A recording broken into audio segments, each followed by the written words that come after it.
All right, welcome back. Today we're going to talk about memory management in general. I think I'll start out looking at the free list, like kalloc, take another look at that. See a little bit how malloc works, let's take a vote on that, see if people are familiar with it. And then we'll see page reclamation or page replacement, what's going on when you run out of memory. Various policies for how to deal with this, and we'll quickly see how Linux does it, in my understanding as well. Before that, perhaps if there are any questions on the homework. Who got started? Okay, some of you got started. It's a pretty challenging homework. I would recommend getting started. I gotta plug this in. I'm a little late today because I went on a trip to Montreal over the weekend for a wedding, and I emptied my backpack, and I didn't have my display dongle, turned out, 5 minutes before class. But fortunately I found a spare, so. All right. Okay, so let's start out taking a look at the free list then.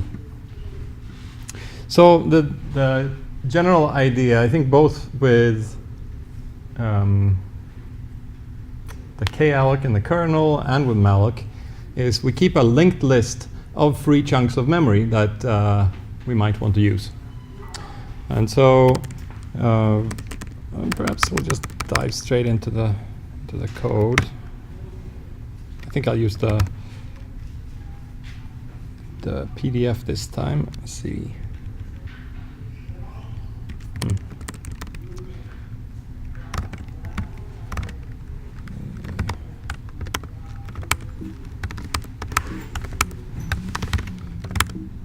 There it is. All right. So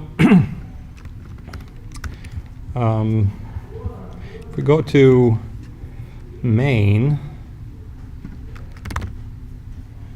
the very beginning of execution, it's over here. At the very beginning of the execution, this is after entry.s, right?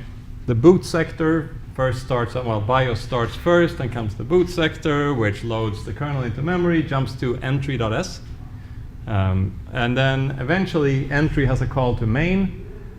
That's after we're set with setting up status registers and modes and all the very, very basic stuff, and now we're finally in the kernel. So most of what main here does, I don't think we've stepped through all the pieces, and I don't think we'll do that actually. We'll touch on every piece of these along the way, but it kind of gets boring when you go through every one of these little initialization functions. But basically all that main does is initialize a bunch of data structures. It's a bunch of bookkeeping. There's a couple of other things in here, in this lapic init. It figures out how many CPUs are there. Or at least that's the start. MP init, yeah, that's how many CPUs are there. And then this sets up the timer interrupt. You'll see a few things like that in initialization, but virtually, and here the segments, we looked at that earlier, telling the CPU basically what can be run in user mode and what should be in the kernel. The trap vector, right? All these data structures are being initialized. Oh, look at that. It's a bug. I fixed it in the code, but I didn't before I printed this. There's 2 TV inits. It initializes the trap vector twice. But you know, it puts the same stuff in the trap vector, so it doesn't actually matter in the end. But it's a little weird. Okay, so anyway, one of the very first ones we're doing is this kinit1 here. And then later on there's a kinit2. And so I thought this looks a little curious. It might be interesting to kind of understand what's going on. So kinit1 frees a bunch of memory. Of course, we don't have a free list yet. There's no free memory. But we free this whole range of memory from the end of the kernel. This symbol is like at the top of all the kernel text and all the globals. Above that is the symbol end. And then up to 4 megabytes up. You see here, this is 4 megabytes, and then P to V just adds kern base. So we're going from kern base, skipping the part that has the actual kernel code, and then the rest all the way up to 4 megabytes. That we are freeing. What do we mean by freeing that? Let's take a look at K init 1. It calls free range. Yeah, this locking, this memory lock, I believe, is used by kalloc so that you don't give the same. If you have two threads calling kalloc at the same time, you don't want them both to get the same page back, which could otherwise happen. It's a shared data structure, a linked list, right? So to be safe, we have to acquire a lock first. Let's take a look at free range.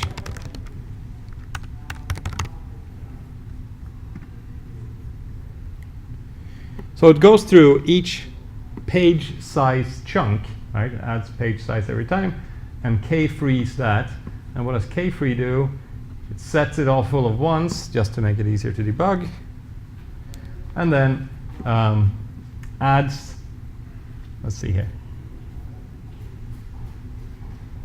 Okay, right. So that's the piece of memory that we're at the moment, V.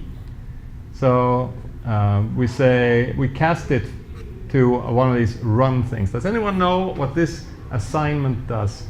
We cast this V to a struct run. In fact, let's just look at that part. What does this piece of code do in assembly? I don't think anything, because it's just memory. I mean, bytes. I mean, that's just for the compiler to. Yeah, very good. Exactly. So we're changing the type of the pointer, but all pointers have the same size.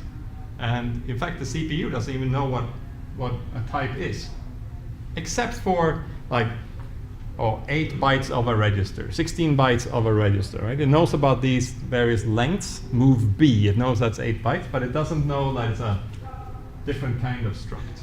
So this casting here is only for the compiler's benefit. So now the compiler can look at this and say, oh, there's a next pointer inside of this V here, essentially. But it only means, oh, the first 8 bytes of V here is a pointer. And the kernel's happy, sorry, the compiler's happy because now we can make this assignment. We say that next pointer points at the free list in our KMM. Initially, the very first call to k-free here, this free list is just empty. There's a 0.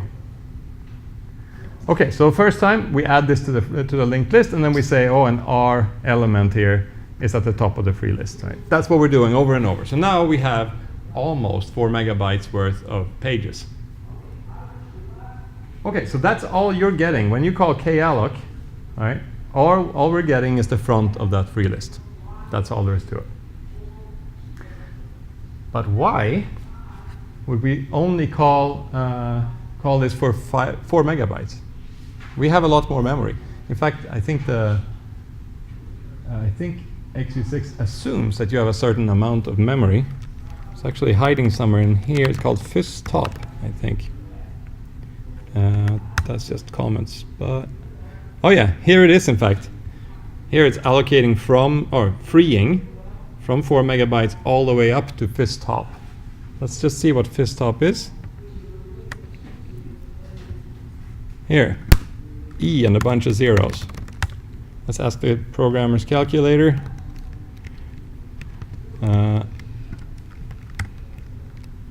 Get in decimal. 234 megabytes. Okay? Why? Maybe that's actually 256 megabytes. Probably is. Let's see. Divide by 1024. 224 megabytes. Okay. Why are we doing that? Why is it 224 megabytes?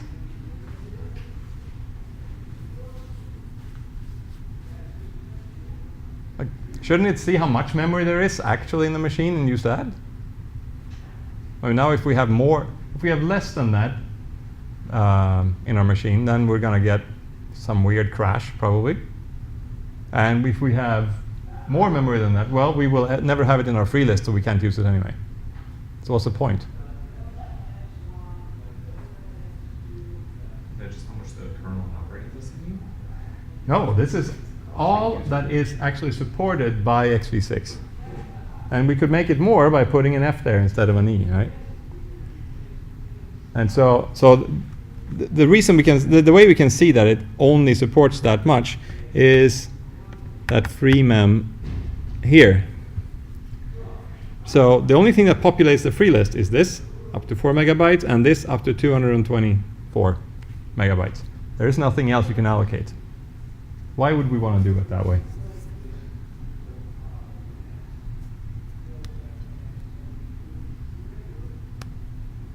It's pretty stupid. The only reason to do it is that this is a teaching OS. And the bit of code that you need in order to calculate this top can be pretty complicated because it all depends on the machine. And we're generally going to run this in a simulator, right, or an emulator. So it's much easier to just tell the emulator, well, I have 256 megs of RAM, so forget about it. Right? So sometimes we have to make some compromises. Right? I think it could be a cool homework. Right? Figure out how much RAM there is, read the standards and the various, I don't know. I haven't looked into it. Who thinks it would be a cool homework? Okay, you know who to blame. If it pushes out some other homework, who knows? Ooh, yes, that never happens. We always add on. Oh, no. Anyway, so yeah, that's the only reason. Really, this should be calculated. But there's a good reason for this. Why are we first doing this a little bit, and then we're doing this other thing?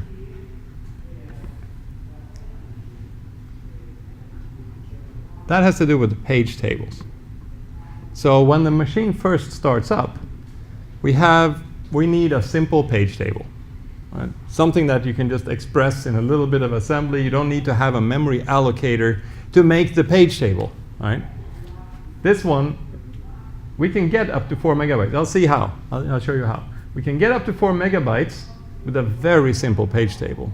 But once it starts growing a little bit, it's a pretty complex data structure on its own. It's this whole tree, right? We have to allocate all these different levels.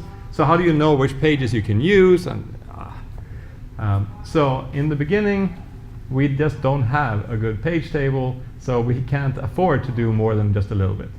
But we're not using so much memory in here, so it's okay to just have 4 megabytes. But then when we want to start actually running user programs, we can't have 4 megabytes of RAM.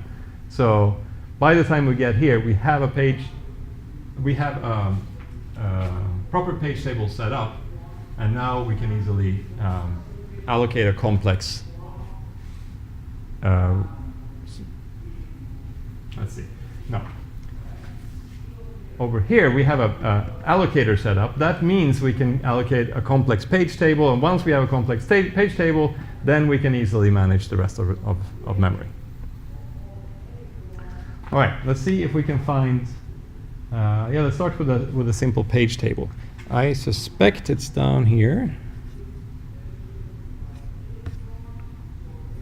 No, it's in entry. All right.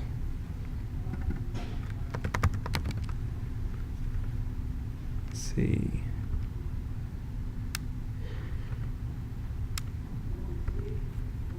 I thought that would be a clever one to go with, but not so much.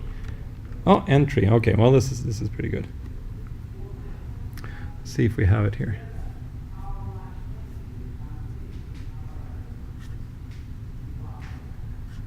Okay, I'll just go for PML4.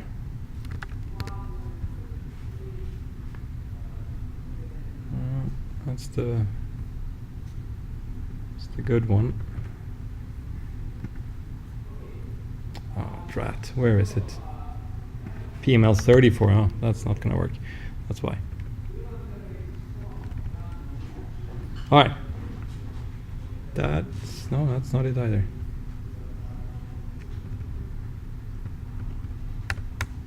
Ah, come on.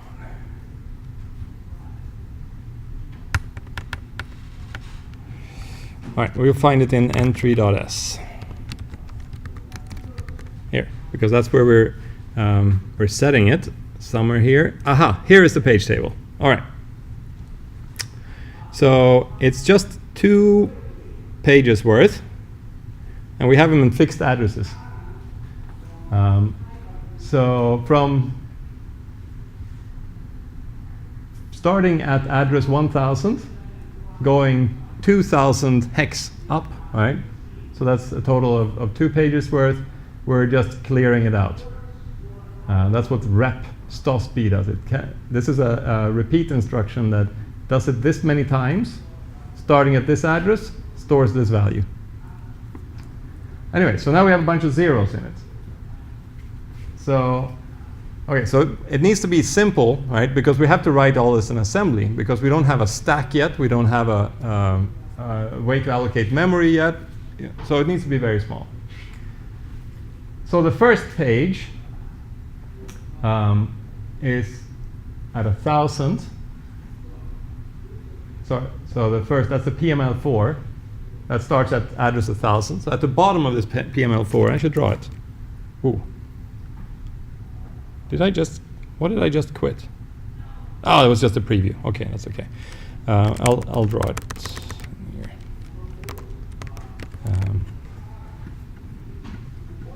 All right.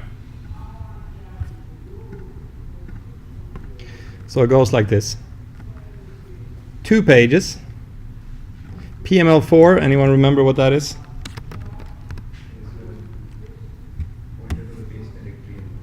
That's the top level of the whole page table tree, right? So this represents the 48 bits of address space that the whole CPU can support. At the bottom of this thing, we have a mapping that says, here is a page directory. Oh, now I actually remember something. Oh, I should go. Hey. Nice. In fact, now I remember that we probably have room for a little bit more. But anyway, here's, so the mapping looks like this, and then from the halfway up, it maps to the same place. So this one here starts at 1000, and then over here starts at 2000.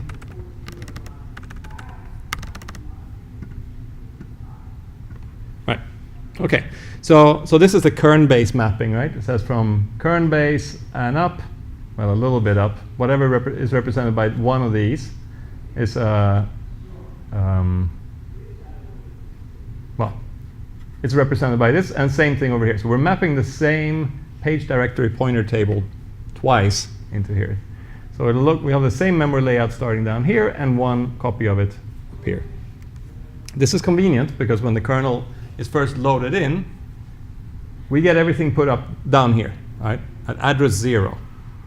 And then at some point, we want to start running in protected mode the kernel above kern base, but the code doesn't really move. It's just loaded into the bottom of physical RAM. So with this mapping, you can run either from here or you can run from here. It's the same code. So when you make that jump to kern base plus, it's a relatively painless transition. Okay, let's take a look at what's inside of that page directory pointer table, because it has this cute little trick.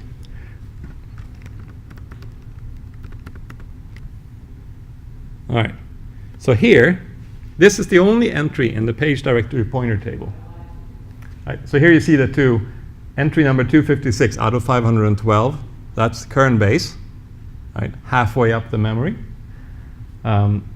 Here's the page directory pointer table. We only have one entry. It points at page 0. So you would think that this is only 4 kilobytes. One page is 4 kilobytes. But of course, this is at the page directory pointer table level. Right? So normally, this thing would then point to a page directory, which then points to a page table, right? And so this here was how many? 2 megabytes.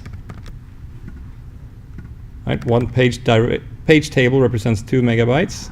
4 kilobytes times 512 entries. And then this one becomes 1 gigabyte. right? 512 times 2 megabytes, 1 gigabyte. And so this pointer here, this single pointer over here that points at address 0,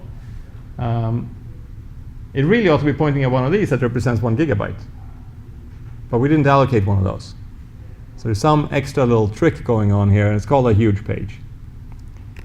And you can see it just there. This is a page size bit. I think it's called a page size. Anyway, all it says is, oh, this entry doesn't actually point at a page directory, which then points at page tables. No, this is just one enormous page of 1 gigabyte. So treat the whole first gigabyte of physical RAM as sitting here in virtual memory. And because we have these 2 pointers to the same place, we have the first gigabyte here, and then the first gigabyte is also up here. So we just have 2 enormous mappings like this.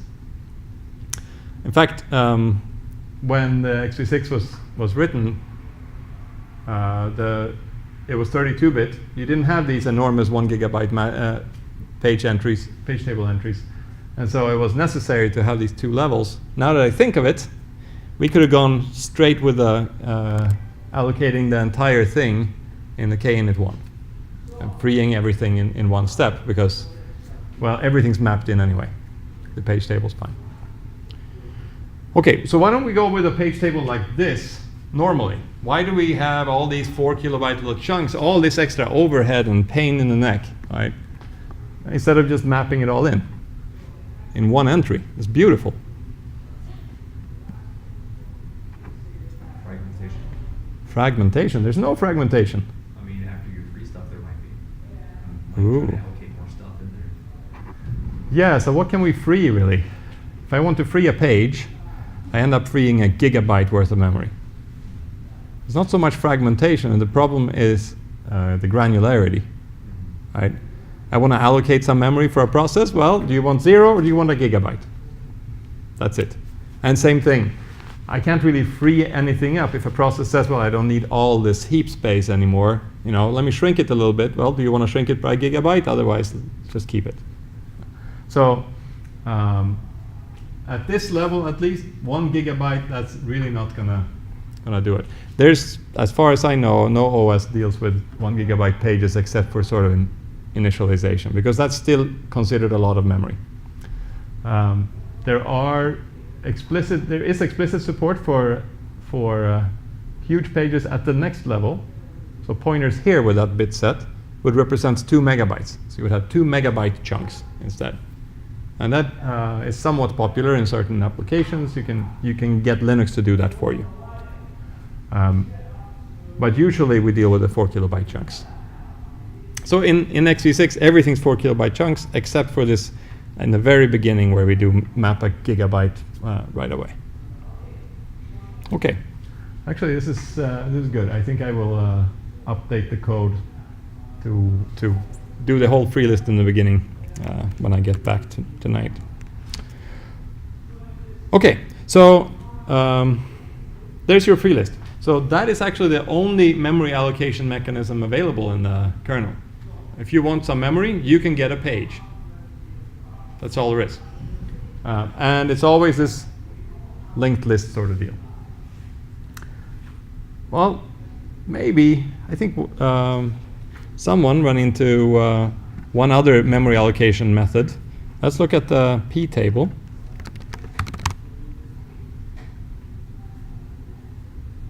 Here. So here's another way that the kernel does memory allocation. The P table is the list of all processes. The kernel supports how many processes? The answer is right there, yeah. x86 can run up to nproc processes, right? And that's a small number. It's something like 64. Maybe we'll take a look.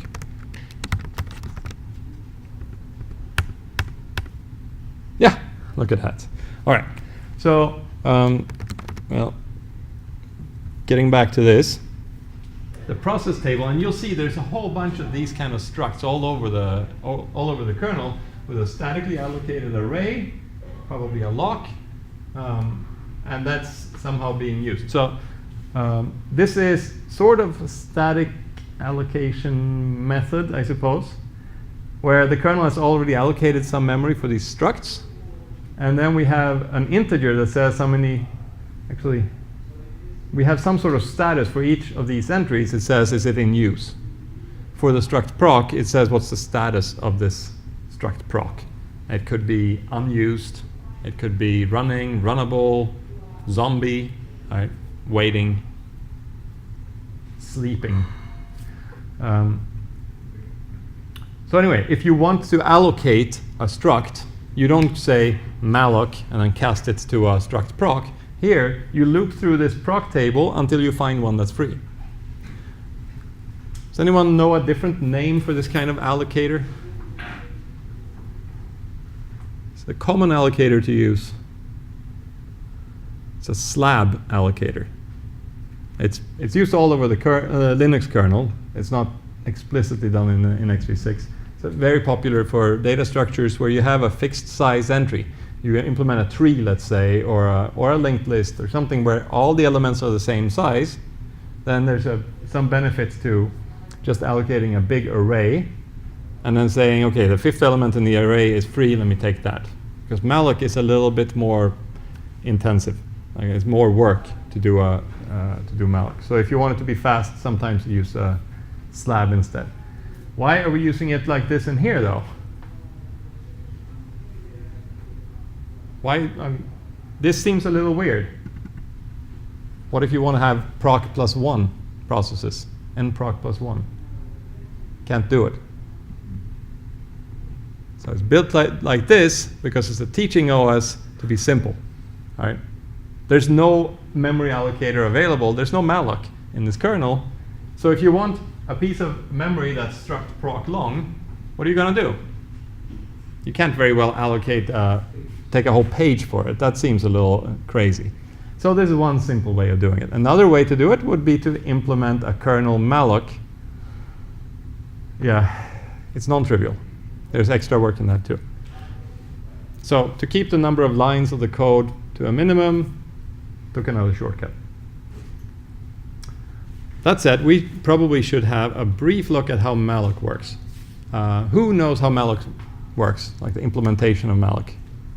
1, 2, forgot. Okay, that I don't know how that counts. Maybe maybe you'll remember along the way. Okay, so we'll take a brief look at it again, just because malloc, you know, it's not really an OS construct. Malloc is a user space library, or library function. It belongs to libc. All it uses in terms of system calls is sbreak and generally mmap. So you don't have to have mmap, but every good malloc implementation uses mmap. Since we're doing mmap anyway, we should take a look at it. So here's malloc. So we have our heap. And now I'm going to draw the heap like a long piece of memory. Let's see. We'll do it like this. Heap memory. Okay, this is the 0th byte here. Not 0x0. Beginning of the heap is here. Okay, and this is the S break up here, or the break up here. S break is set the break is up here. So really the kernel can only give you memory in 4 kilobyte chunks. So if you want, you can ask the kernel to grow it in this direction, or you can shrink it. In principle, you could say, well, I don't need this page in the middle, but we don't do that. That's generally a bad idea, very bad idea. All right, so what does malloc do? For malloc, you say, oh, I need 8 bytes. Right? So malloc isn't going to go and ask the kernel for 8 bytes. It manages this entire piece of heap memory, call it a megabyte. It starts out, much smaller than that, but just for the purpose of the discussion, let's think of it as a megabyte of heap memory for the moment. So you call malloc, and if the heap memory is empty, it allocates a little chunk for you. And then it gives you a pointer back from this chunk. And then you call malloc again, and you get another chunk, right? And it'll just take from the top. And you do it again, and they're all different sizes. Maybe we do a long one. And then do a small one. All right, like that. So far pretty easy, all right? This is very similar to how your mmap works. You just kind of increase the top limit and return a pointer. But what happens when you free something? So now we go and say this one, I don't need it anymore. So we free that. Free is the sort of the inverse of malloc, right? So now malloc has to put this in a free list. And we can think of it, there's many different ways to implement the free list to be fast, but let's think of it as just a simple linked list. So we add it to the free list, and maybe there's more in there. All right. So now we said free pointer this, right? And malloc just adds that pointer to the list. That's OK. Now comes the next malloc call. And we need to figure out, do we take memory from here, or do we take it from there, right, from the free list? So presumably, we iterate through the free list, see if there's one that's the right size, and if so, return that. But then that gets a little bit complicated, because we don't know how big it is. All right? All we got was a pointer. So how do we know how big the chunk of memory that they wanted to free was? There's some overhead right before the pointer that tells you the size of the previous one and also the size of the current one. It's like 3 things. Yeah. Some of it's overlapped. So let's take a closer look at one of these. So actually the pointer you get, this is a blow-up version of that chunk. Let's see. It goes like this.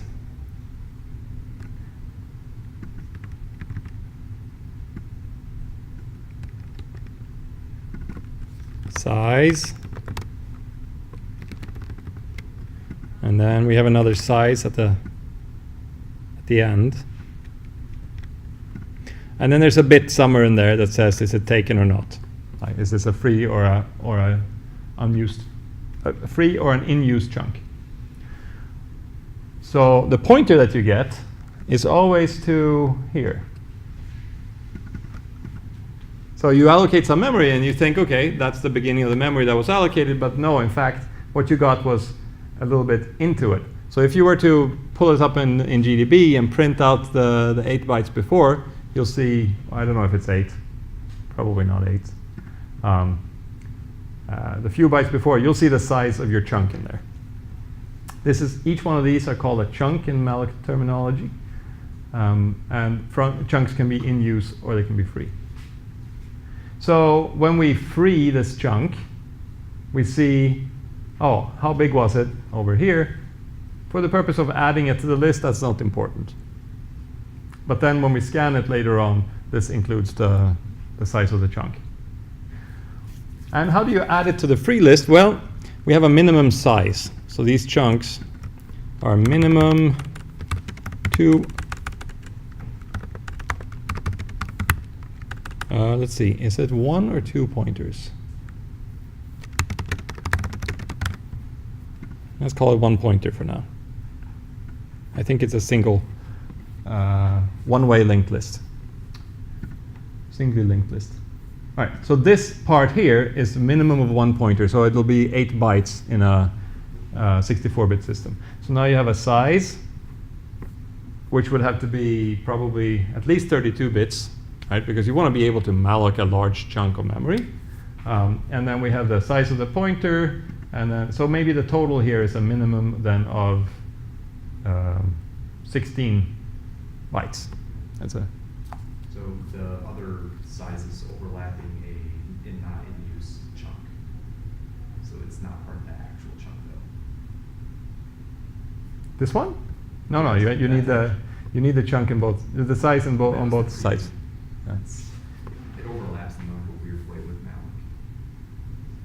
doesn't actually use the 16, it only uses 8 and overlaps with having free because you only use certain aspects of it when it's free versus when Oh, I it's see, I see. it's like, Yeah, okay. Okay, so there's some efficiency that can be gained here because we don't need the second size when it's in the free list. Okay, fine. But let's think of it this way.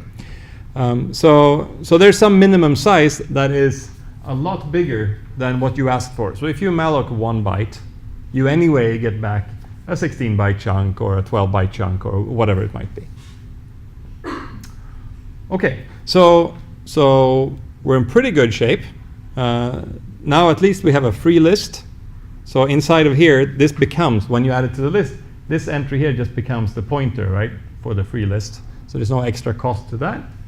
And we know how big it is, so we can free it. But malloc does one other cool thing, and that is if you go and free this one now, then it doesn't become another entry in the free list. Like you could imagine doing it this way, like that.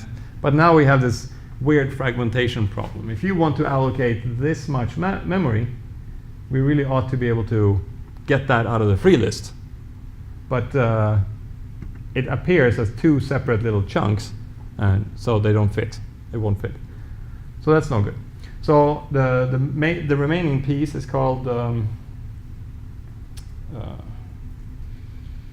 has a fancy name, and it's not defragmentation. Coalescing. Here the idea, it goes like this. When you go and free this one, you look before, the chunk before, and you see in that little bit that's hiding in here, I think, you see, was that chunk used or not? If it's in use, well, then you can't coalesce in that direction. So then you check in the other direction too. See, in the next chunk, is that one in use? And if so, well, then you can just grow that chunk. You just change the size of that chunk in the free list right away. And you don't need to worry about freeing this. You just kind of delete this, and this grows to the right size. So this is pretty much all that malloc does in terms of functionality. In terms of being efficient, there's a few other things it does. And this is where malloc comes, where mmap comes into it. So say you wanted to allocate a big piece. Yeah, let's do that. Like this. I allocate all this much memory, and then I allocate a few bytes later on, and then I just say free that. All right. So now it's not 1 megabyte, it's a gigabyte. I allocated a gigabyte, and then I malloced 8 bytes for some pointer, and then I free the gigabyte. So now our heap is a gigabyte, but at the very top of it, it's a little pointer, and I can't free it. I can't return that heap memory to the user. To the kernel. Because if I try to shrink the heap,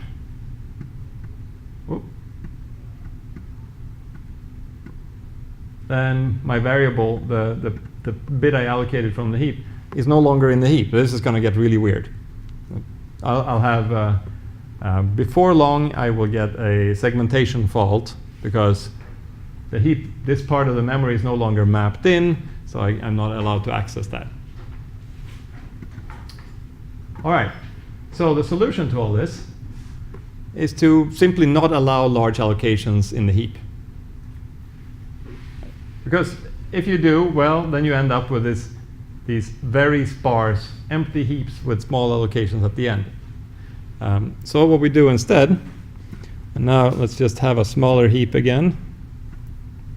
We make small allocations over here, and then if you want to have a large piece of memory, you ask mmap for it.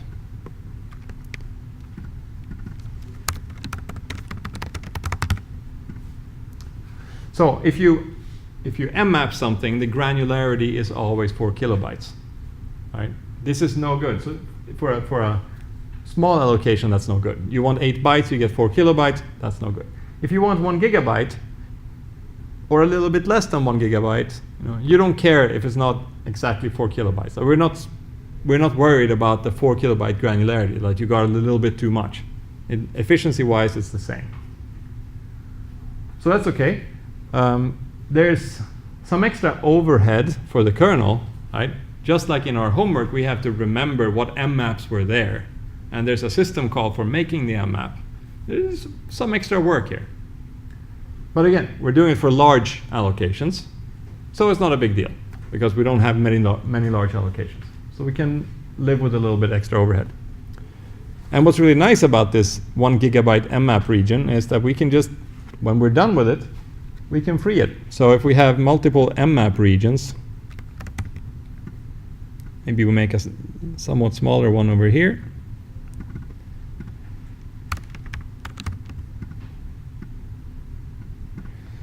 Because we're not constrained by this heap growing and shrinking like this, in the mmap regions you can just free an entire region like that, and this one is still perfectly fine. Like those addresses are still mapped in. There's no we only care about 4 kilobyte boundaries, and so this is perfectly valid. So that's in efficient malloc implementations, you'll find that they mmap all of the large regions. And then there's another huge piece to it, which has to do with performance, not in terms of fragmentation of the memory, but in terms of synchronized access to this shared data structure. So we talked a little bit, I think, about cache coherence at some point and traffic. We'll talk a little bit more about that later. But basically, mmap is one large linked list, and they tend to be slow. So now you have to acquire a lock on the large linked list. Everyone else has to wait while you're going through it, and eventually you get your stuff and you release the list, right? But now all the other, if you do have a lot of malloc calls, they're all just sitting there waiting while you're traversing the list. And then the next one comes to traverses the list, and everyone else has to wait. So it gets really slow. If you want it to be fast, then you actually have multiple heaps instead. So for every thread, for every core running on the running a program, you have its own little heap. That's how a fast malloc actually works. They call these arenas. There's lots of different ways to do concurrent heaps, and now we're getting kind of into the level where you can do a PhD on implementing a more designing and implementing a more efficient heap, for a multi-threaded program. So we don't need to look into that too deeply. But anyway, all I'm saying is it's not as simple as it sometimes looks in a textbook. Okay, so that's about all I wanted to tell you about malloc. Actually, one more thing. What if we forget about this whole mmap thing, and we just, we free this memory, and we have a gigabyte sitting there. We have an enormous heap. We have a gigabyte that we never touch. Now, is that bad? It seems bad because now other programs can't allocate memory, right? We've used up all the memory. So that seems pretty bad. But with virtual memory, maybe it's not quite that bad, because we can tell them, okay, fine, you get a gigabyte too. Everybody gets a gigabyte, and then maybe we can deal with it on the back end. So if you don't actually use the memory, then we can kind of just not worry about it. We talked a little bit about this last time. It's the idea of swapping. Idea of creating the illusion that there is more memory than there really is. So let's, actually it wasn't last time, it was 2 times ago. So let me draw the heaps of 2 programs in the other direction now. So here's actually, let's see. Let's do it with little boxes.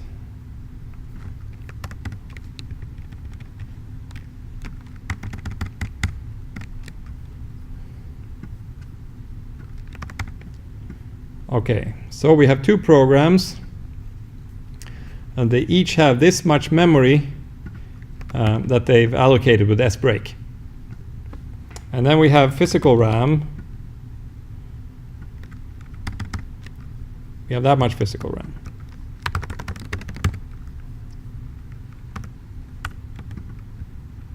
This is heap 1. Oh, rams. Nice.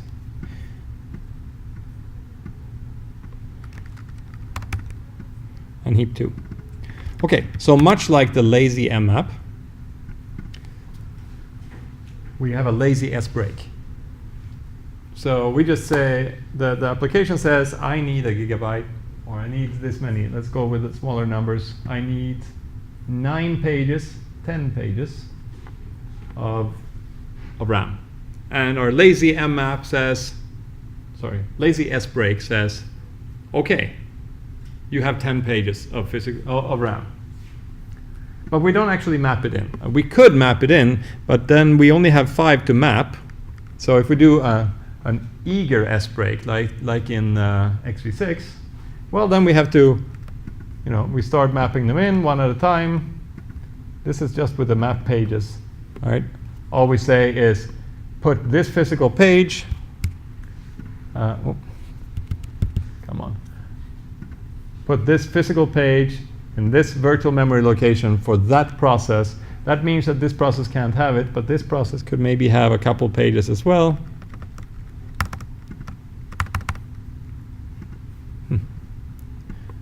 Right. And now we're pretty quickly running out of physical RAM. Okay, so eager would have to do it this way, and then when we run out of the last one, we just have to say no. Sorry, can't raise the break anymore, deal with it. Almost always that will result in the program crashing. So just because people don't check error codes, like we discussed a couple of times ago. So the alternative then is the program asks for more memory, and we say OK. And then the program starts using the memory. So we have a heap of this size, but we only access, say, this page. OK, so we map it in.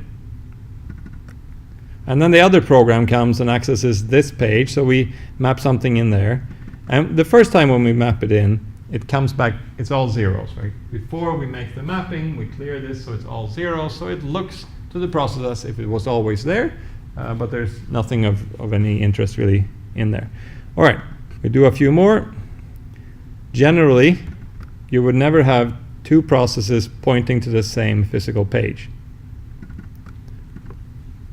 Can we think of any exceptions to that rule? When you mmap a file, exactly. So we don't do that. In our implementation, we don't care. We just do it over and over, copy the contents. But if you're mmapping a shared library, then both applications will be pointing to the same page that holds the contents of the shared library.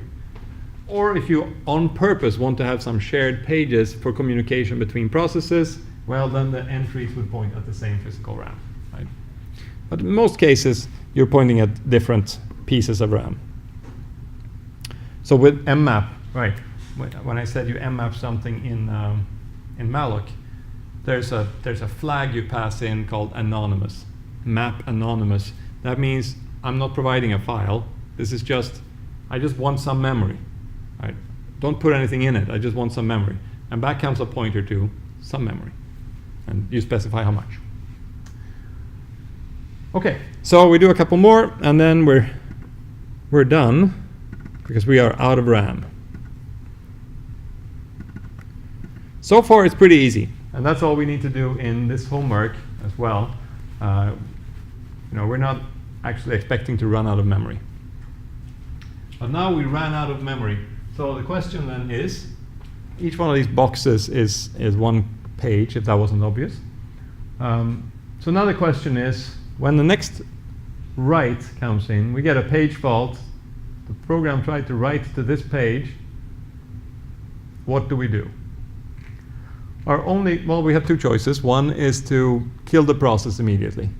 Right? We can maybe call it a page fault, or we call it like, oops, I made a mistake fault, really, because we get a page fault here, but you can't really call it a segmentation fault for the program, because it wasn't the program's fault. We had made the promise, right, that this memory is in the heap.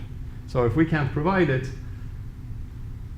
we can't really blame the program. So I guess you have to call it like OS resource allocation failure or something like that, right? Or we can do better, so we can try to find a page.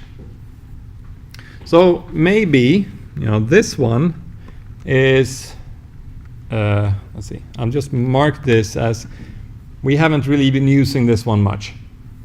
For a long time, we didn't use this page. So what we could do is, we take the contents of this. We have a, let's do it like this. I put an A, B, C, D, E. This represents the contents of the file, contents of that page. Right? So all the values. So we take all of those values, we copy that to disk somewhere, and then we clear it, and we remove this pointer.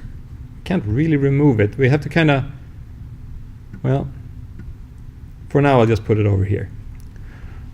So now this one is free, and we had a write access here, so we make the mapping, and now we have a good mapping. We can continue running the program. There's one little piece remaining here, and that is what happens when now the other program tries to access this page. And now there's, first we have to change that mapping. Like, we can't just make it point into nowhere. So what we do is set that P bit, the present bit, to 0, so that we get a page fault. So when the program tries to access this, we get a page fault. The remaining bit is, well, we have to find some RAM, but it's sort of the same process. Find something that we didn't use recently, put that on disk instead. And we'll see the detail of that momentarily. But also we have to find, where is that page that we used to have? Where's the contents of that page, right? Because now, actually, we should do this again. So we'll take this, I'll put this on disk. I tell the disk to write this to some sector somewhere, right? I clear it out. I change this pointer, and this one also just goes into space for now. And then I want to copy this contents, the E. I'll put the E over here, and then I change the pointer, I map it in there, and now we can continue running again. Right. So this is what happens when you try to access this one with the X here, the one that got killed, the victim. Now we have to find a new victim page, read in the contents from disk, and then remap the page table, remap that page in the page table, so we can read from the memory again. All right, so now it's all working. But how do we know which one? How do we know where the stuff is on disk? It's actually a little bit tricky.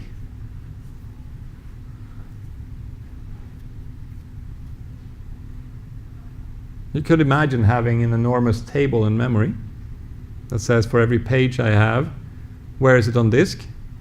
But then most pages are not on disk anyway, they're in memory. So that seems like a tremendous waste of space. Or you could have some complicated tree data structure, right, that holds all of this stuff. Maybe. Or we already have a complicated tree data structure that has a free element right now. Is this one. Right. I just free this up. I just set the present bit here to 0, saying I don't know where it is, or this page we don't have anymore. So the remaining bits, this is a 64-bit value after all, are not used at the moment. So in there we can put a number. We say, my second slot on disk contains whatever should be pointed to by this table. Right. So here we say it's not present, and then we say slot number 2. Right. So the CPU has no idea what this 2 means, and it doesn't care, right? Because it sees the present bit is not set, so it's not going to worry about the rest of the bits. So we can use the remaining bits so that when the page fault happens, for this one, we see, oh, this is the corresponding entry. It's not present. Well, we have to do something about it. We find a victim, handle all of this stuff, and then finally we tell the disk, oh, read in whatever is in entry 2 on the disk. And on the disk, we allocated a whole bunch of space, many gigabytes worth of empty disk space, preferably contiguous, so it's really easy. And now if it's entry number 2, well, it's 2 times 4 kilobytes. That's where we're going to start. Right, and we're set. That's actually going to be the next homework. Okay, so the remaining bit is, how do we know which page to kick out?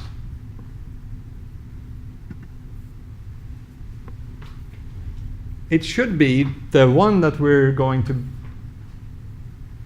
a page that we're not going to be looking at anytime soon, right? We said last time, or a couple of times ago, that we don't know that. We don't know which pages we're going to be looking at. A good approximation is the page that it's been the longest since we looked at, right? The least recently used page. But how do we get the least recently used page? The CPU doesn't tell us this. The CPU tells us one thing, and it's in the, let's see.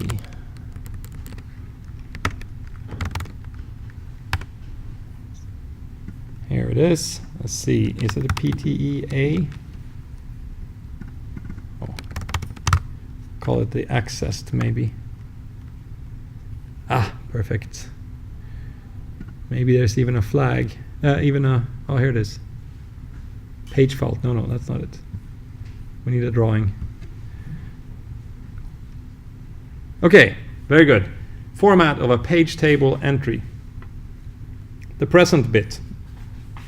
We know that one. Read, write, that's just permissions. User supervisor, also permissions.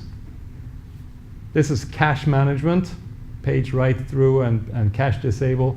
Let's ignore that for now. The size thing isn't even here. The huge pages doesn't seem, oh, this is because of a page table entry. It's not a page directory entry, so the size thing isn't relevant. Okay. The 2 flags that we're really interested in here are the accessed and the dirty bits. Dirty means it's been written to. Somebody wrote to it. Since when? Well, that's kind of up to us. Same thing with the accessed bit. Someone read through at this virtual memory page. Right? We read something from this virtual memory page. The CPU doesn't track anything about physical memory. So if you have 2 mappings of the same page, it can know that, oh yeah, you looked at this mapping, and you see you didn't look at this mapping, but if you just ask for the physical memory, it doesn't know anything about how many times you access the physical memory. Okay, but the problem here is it's a bit, right? So how do we get from a bit to the least recently used page? We want the page that was used an hour ago, but a bit doesn't really describe that.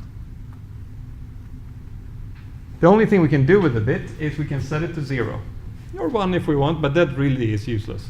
Right? If we set it to 0, then the CPU on its own will change it to a 1 at some point. And if we set it to a 1, well, it'll stay a 1, so that's no use.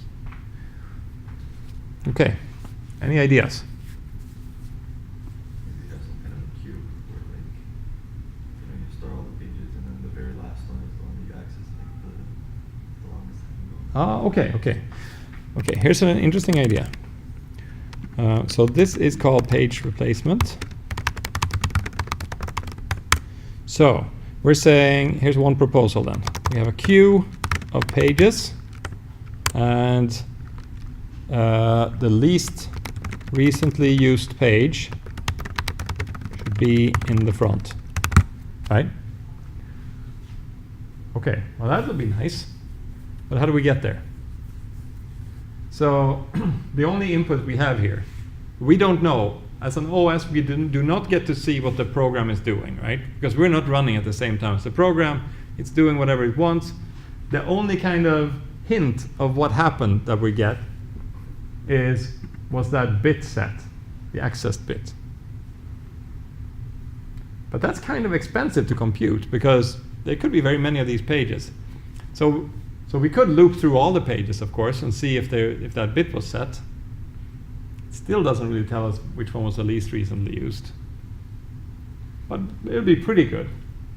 So I suppose we could, in order to kind of achieve this, we could run through all the pages and put pages with a bit set in the back. Right? The ones that were those that were accessed, they should not be kicked out soon. They were most recently used. So maybe we should go the other way. A bit cleared in the front. All right. So let's see. Well, the A bit cleared when?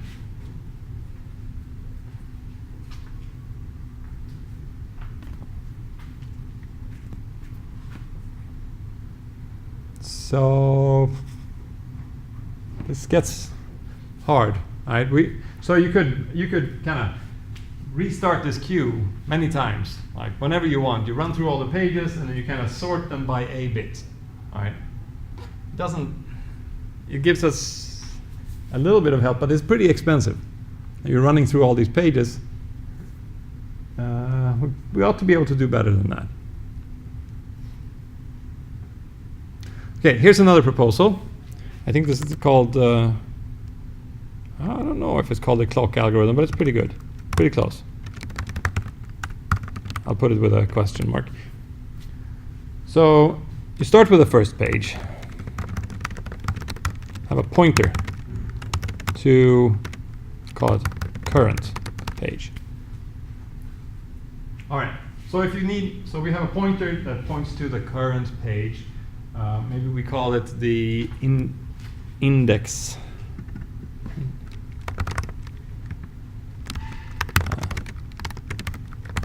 Call it, that's the index. All right, so that's like, in this drawing, the index points at here from the beginning. And then if we need a new page, now we check the access bit. Right, we see, was this accessed? Well, if so, then we'll just pass on. Set this to 0, move on to the next one. Was that one accessed? Okay, that one was accessed too recently, put that to 0, and so on. And eventually maybe we get to a page that wasn't accessed since last time we saw it. And then we'll take that one. That's our victim. So now at least we have a relatively small cost. Like, we're not running through all the pages every time. We're just running through until we find a page that we haven't touched recently. What do you think? Like a question. So I guess we set the access bit when we're accessing that page, but when does it like get cleared? Yeah, so the CPU on its own, without us telling anything, will set it when we access. So what we can do here in this algorithm is whenever we pass through it, we clear it. So that next time we come back, we know that, oh, it was accessed since last time. So that's pretty good. Yeah. Of course, you could end up in a situation where all of them were accessed recently, maybe. It's not so bad. Okay, but what about all those pages that we always keep accessing?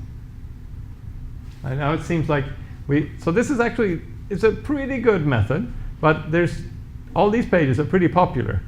All right? And if we always keep accessing those, well, should we really be checking those all the time? It kind of gets expensive. The classical clock algorithm, now I remember, runs through all the pages and increments a timer for every page that wasn't accessed. It increments a timer. So you have a little count for each one of them. Now you get pretty close to LRU. So you run through everything and you see, oh, if it was accessed, set the timer to 0. If it was not accessed, increment it by 1. So every page has its own timer, and now you want to select a page, you take the one with the maximum age, essentially. That's the least recently used. That's actually pretty close. All right? If you run this often, you tick the clock often, then we're going to have a pretty good approximation. But the problem there, of course, is you have to run through it often, and then you have to find the max. And even finding a max is pretty expensive. How would you find the maximum in a long list of 1,000,000 entries? That's too many. Well, maybe 1,000,000 entries. How do you find the maximum value? Priority queue. Priority queue, yeah, or heap, right? And how much does that cost? It doesn't take a lot of time. It's not linear. It's not linear, that's right. It's log n. Yeah. You would think that's almost free. Turns out it's not so. It's not free. Unfortunately, there's also a constant in front of there, and those constants tend to be high in real systems. But anyway, the clock algorithm is pretty naive because now we're running through all the pages over and over. There could in fact be 1,000,000 pages. That's only 4 gigabytes. I have 16 gigabytes in this, I think. And so if I need to update that clock now several times a second to have a fresh LRU cache, it's starting to be pretty expensive. So then this index method where you're just going around and around is probably better. And it's pretty close to what Linux is doing. We have a few more minutes. I'll show you what the idea is for Linux. So there they figured we need to be a little bit more sophisticated with, which are the old pages. Try to remember which are pages that are likely to be problematic or victims, and which are pages that we're touching all the time that we really shouldn't be spending so much time on. So they maintain what they call an active set and an inactive set.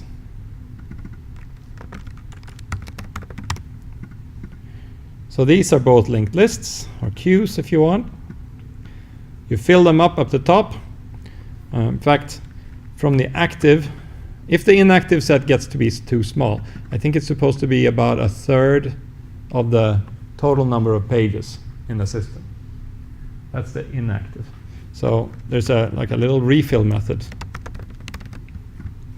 that's called whenever the inactive set gets too small. Okay, if you need a page, you take it from the bottom of this inactive queue. So we call this here allocate, reclaim. Reclaim happens over here. This is if the A bit is 0. Okay, so if you need a page, you look in this inactive queue. At the front of it, you see, oh, the A bit of that one, is that a 0? If so, this is fine. We can use the page. What's cute about this is it takes a long time for a page to go through this long list. Sort of similar to when we're going around the whole list of pages, right? It takes a long time before you get to the front. So if you put someone in here and we say this is an inactive page, and it makes it all the way to the front here without the bit being set to 1, well, chances are it still is an inactive page. So now we can probably reclaim it. If it wasn't inactive, if it was accessed, well, then we put it to the top of the active list.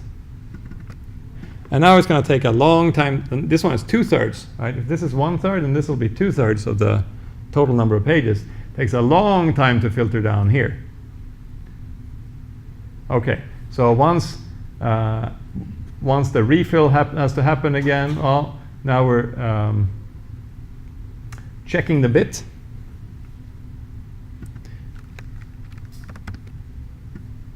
And if the A bit is 0, well, okay, let's put it like this. Goes that way, and if the A bit is 1, otherwise, right? Otherwise it goes back up.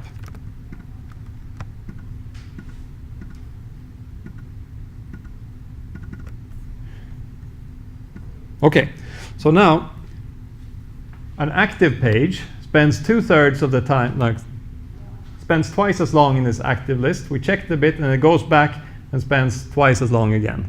Right? So we're kind of infrequently checking the active list. And then sometimes when the inactive list gets too small, we have a relatively efficient refill that just does a bunch of them back to back, checks them out, and fills it up so it's a good number. And now there's a little bit extra check here because, let's see, we don't want to kick out something that we want to give it an extra chance. That's what's going on. All right, so for a long time it wasn't accessed. Now we give it another chance for a little while just to make sure. And if it still is 0, well, then we can reclaim it. And then finally, for new pages, they go on here.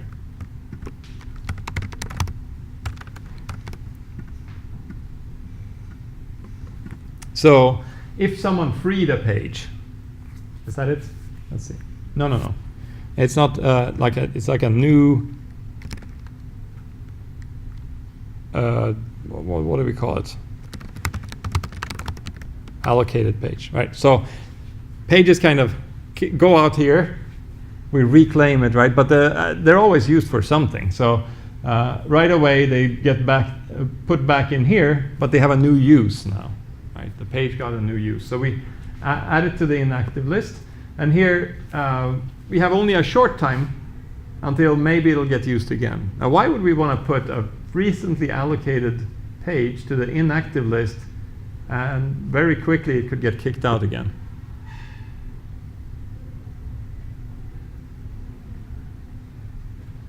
I don't know when the program is saying that's based on like for a specific task. Yeah, so I think the rationale, if I understood it correctly, is that it's relatively common that you allocate memory, you use it once, and then you forget about it. And so we want to catch that kind of use pretty soon and get rid of those.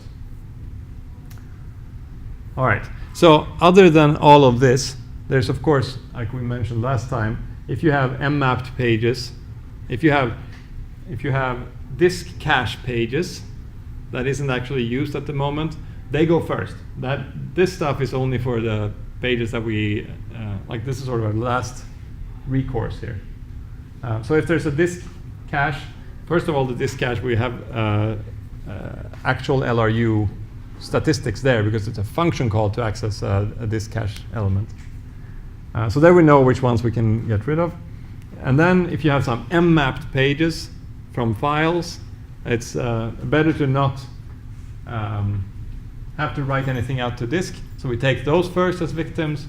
In the end, if there isn't anything else that we can victimize, no cache values that we can victimize, well, then we end up having to take from another active process, and then we try using this this little trick. So I guess the main difference between this and just going around all of the pages is that we have a little bit more balance here, trying to keep polling those pages that are active.